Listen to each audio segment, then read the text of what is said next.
Here is the clip of Donald Trump being asked about QAnon. Now, if you don't know what QAnon is, actually, let me take a second and break it apart for you, because I need you to understand the significance of this clip before you hear it. And you may know what QAnon is already. If you do, please bear with me. First and foremost, QAnon is a cult. It is a loosely affiliated cult that metastasized through social media. And they capitalize on some key intersections that are extremely dangerous for society, right? They intersect. They both, right? The intersection, all of the different places and different facets of society that make up QAnon, right, happen to be all of the very worst of society. They capitalize on it. It's very strategic what they did. It's like a person took a step back and said, how could we create the very worst movement that is so indoctrinated and so centered around those things that go viral and plays on a certain level of fear and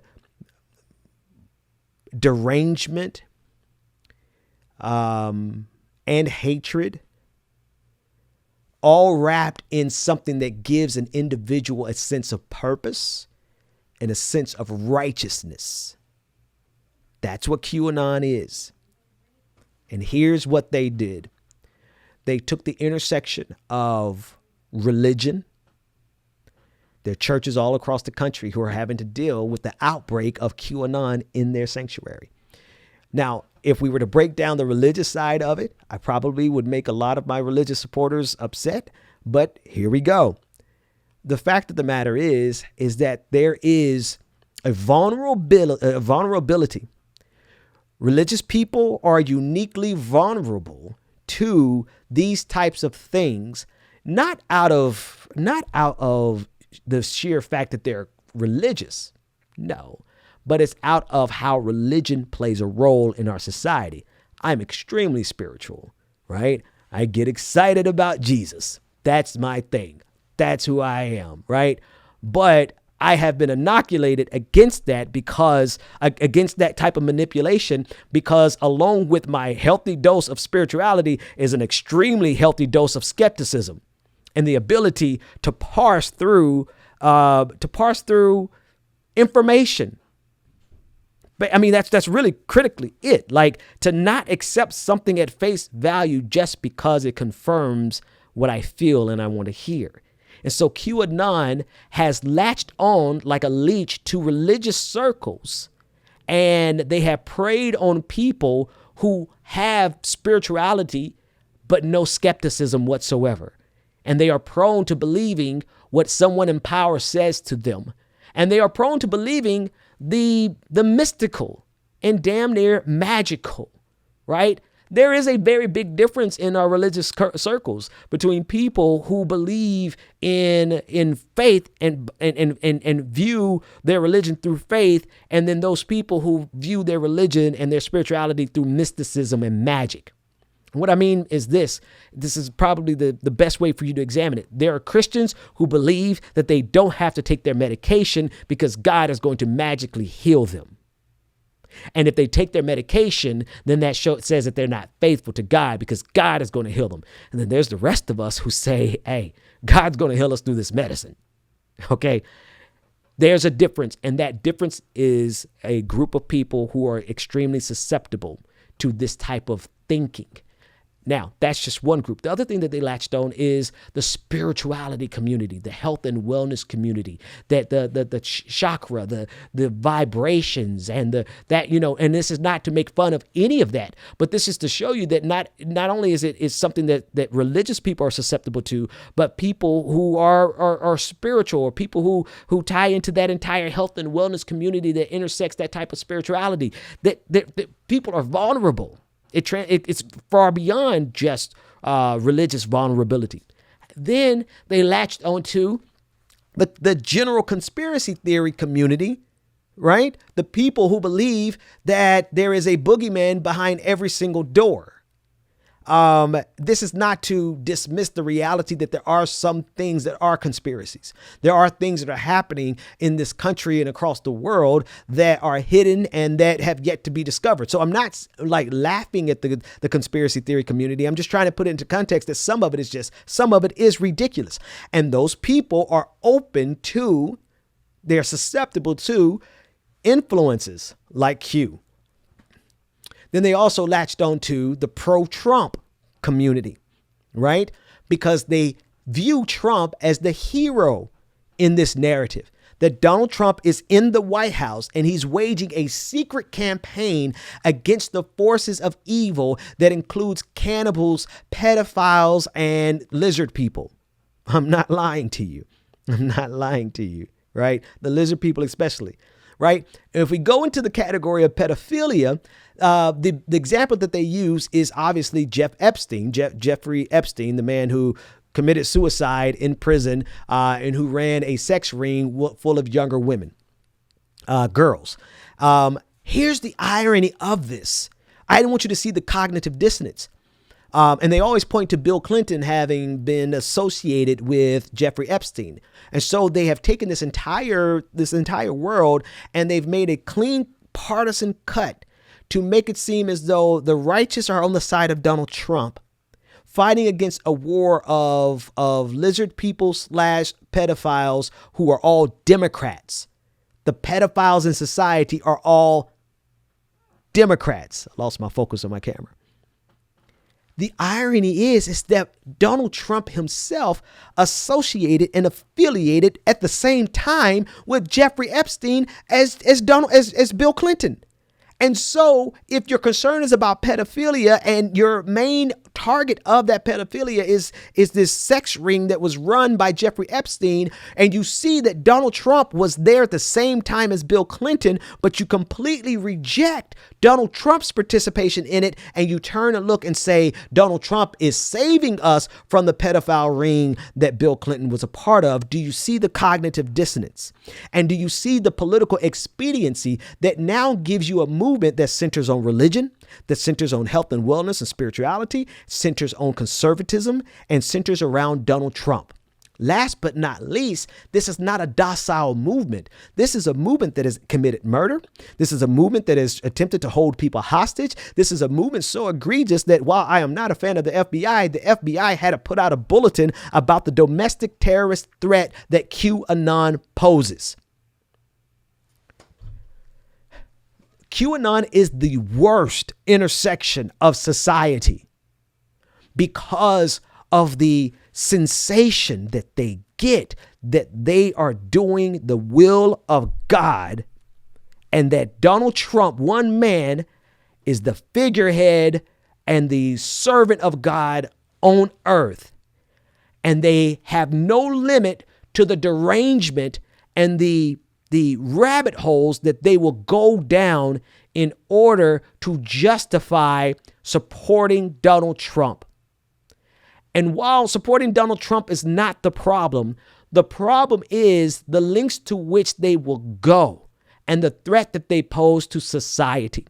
And the fact that they believe that there's an entire cabal of cannibalistic lizard people, pedophiles that Donald Trump is saving them from. Meanwhile, 170,000 people. Oh, I forgot about that. They don't want to wear masks because masks have the mark of the beast in them, and they don't want a vaccine because the vaccine is going to have the mark of the beast in it. And you see now it goes beyond just like a political thing that is dangerous. It includes something that is absolutely deadly because they reject wearing a mask, and they are themselves, some of them, I mean, based on the numbers, absolutely some of them who are refusing to wear the mask are spreaders of COVID-19. Now, that's the backdrop. I gave you like a whole 10-minute backdrop. I want you to see and watch this clip from Donald Trump, and then hopefully you will understand the magnitude of why this is so dangerous and so terrifying.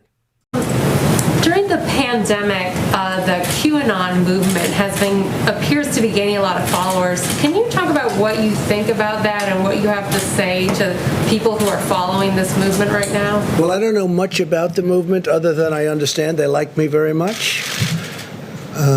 which I appreciate. But I don't know much about the movement. I have heard that it is gaining in popularity, and from what I've heard, these are people that when they watch the streets of Portland, when they watch what happened in New York City in just the last 6 or 7 months, but this was starting even 4 years ago when I came here, almost 4 years, can you believe it? These are people that don't like seeing what's going on in places like Portland and places like Chicago and New York and other cities and states. And I've heard these are people that love our country and they just don't like seeing it.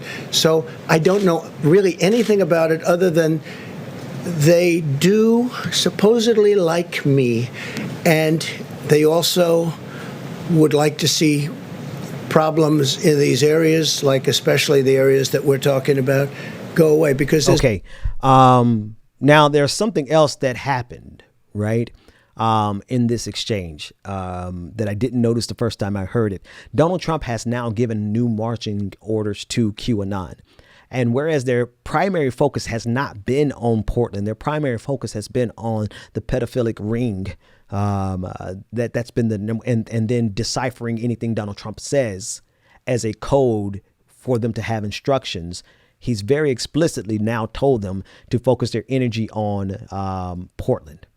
OK, so now you're going to see a mass movement of people, thousands of people, probably tens of thousands. I mean, honestly, we're talking about a lot of, some of them have won their primaries. There have been people from the Q movement who are openly a part of QAnon, and they have won primaries to their seats in Congress, congressional seats. This is an extension of the Tea Party, the derangement that we saw in the Tea Party. And now Donald Trump has given them new marching orders. But more importantly, in that clip, you can see how Donald Trump is coddling them and cozying up to them and refusing to distance himself from them because, as he said, they like me. And that's all that matters to him. Donald Trump doesn't care if you're Nazis. Remember Charlottesville? He did this in Charlottesville. It doesn't matter if you are a Nazi. If you like Donald Trump will like you. And the moment you say anything bad about Donald Trump, see Fox News, Donald Trump will no longer like you. That's why he's willing to not disavow. He's unwilling to disavow this movement that has committed murder. And this movement that is full of religious zealots who feel like they have been ordained by God to save America through Donald Trump from lizard pedophilic cannibals. And listen, of course, we all know pedophilia is a issue. It is a problem.